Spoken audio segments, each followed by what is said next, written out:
पुढे जाऊयात, बातमी राज्यातून आहे। बातमी आहे हापूस संदर्भात।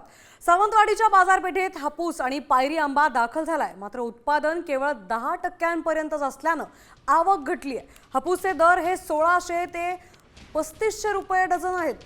पायरी 900 ते 1600 रुपयांनी विकला जातोय। तर वाढलेल्या किमतींमुळे आंबा सर्वसामान्यांच्या आवाक्याबाहेर गेलाय।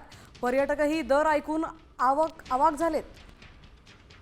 जाता जाता आपल्या मुलांच्यासाठी सावंतवाडीत तर आंबे मिळतात का बघूया म्हणून इथं दर चौकशी करायला आले, तर जवळजवळ 3500, 4000, 1600, 1700 असे भाव आहेत। हापूस तर कुठं दिसतच नाही आहे।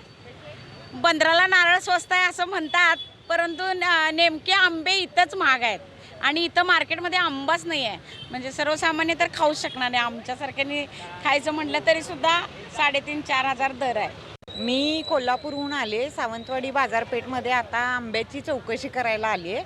आमच्या इकडे आंबा प्रचंड महाग आहे म्हणून इथं रेटची चौकशी केली, पण आंबा बाजारात खूप कमी आहे, त्यामुळे खायचं की नाही प्रश्न पडलेला आहे।